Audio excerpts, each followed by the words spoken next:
Hey everyone, I'm Connor, I'm one of the co-founders of Balanced by Edith. So we started Balanced by Edith because we wanted to share everything that we've learned around how most of the diseases that they are today are actually caused by our lifestyle.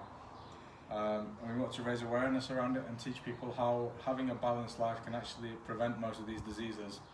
So obviously I'm not exactly the example of health at the moment, and the reason for that is since Leo was born, I've kind of made excuses around how I live my life with health priorities, lack of sleep, and I've just gone on to eating basically quick processed food, anything that's there, and not spending time in the kitchen.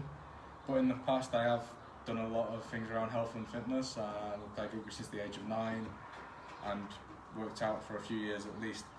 But most of the diets I tried in the past, I've tried everything really, from eating chicken and rice a few times a day, to marching Keto diet, to keto, carnivore, vegetarian, even vegan. And what I found with most of them is that most of these diets you need to spend hours in the kitchen, and it's just hours that we don't really have. But one of these ones did really work for me, and what I loved about it was the fact that I only had to cook for 30 minutes a day, and that one was a keto or carnivore low carb sort of diet. And I mixed it and combined it with intermittent fasting, so I was only eating between 12 and 8, or sometimes one meal a day, and I went from 17.5 stone with that to 12 stone, and that was in the space of 10 months. So this stuff really does work. But again, the main thing with any diet is that it's calories in versus calories out, and this is just a tool. So with keto and intermittent fasting, your body, it produces a lot less leptin, so your hunger levels, you don't really feel hungry for most of the day, and it allows you to eat less calories because you have a short eating window.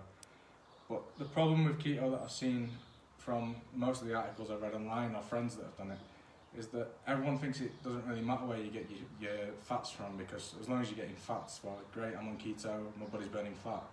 But what people don't realise is that you still need to get a balance of omega-3 to omega-6 of 2 to 1, because everyone knows that omega-6, if your omega-6 and omega-3 balance is out, then you're at risk of heart disease and all these lifestyle diseases. And that's why keto also gets a bad name, because the modern era just think, oh well, I can go eat fried sausages, fried steak, and stick cheese on everything, and as long as I get my fats in and I've got more fats, no carbs and high protein, then great, I'm in keto or carnivore.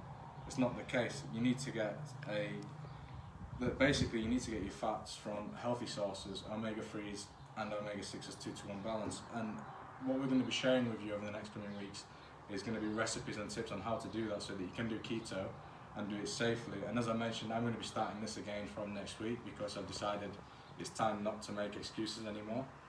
And if you want to join us on that journey, you should really follow us, have a look at the recipes, the tips we're going to share, and I'm sure that you'll feel loads better for it. So just to go through some of the benefits of intermittent fasting and keto is, it reduces your insulin sensitivity. Basically, when you eat carbs, your body spikes in insulin, and this is what tells your body to store fat. Because you're not eating the carbs, the insulin's not spiking, so you're not storing the fat. As I mentioned, leptin is lowered, so it suppresses your hunger.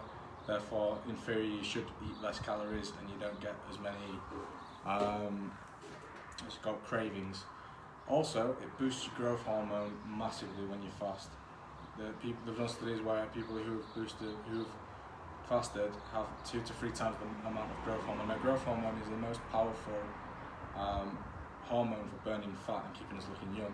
And this is why people, when they're 17 or 18 or in their early 20s, they can go out and eat whatever they want and don't gain weight. And then you ask people who are like 30 or 40 and they're like, well, I used to be able to do that, but now I can't eat so much, and I don't sleep as well, because or they need less sleep, and they have to really watch what they eat to make sure they don't gain weight. So there are some massive benefits of it. We're going to be sharing more content around this topic in the near future, as well as tips on how you can improve and how you can do keto safely. So if you want to join us on the journey, then follow us. And if you've got any questions around keto or this topic, drop us a message and we'd be happy to get in touch with you. And thank you for watching.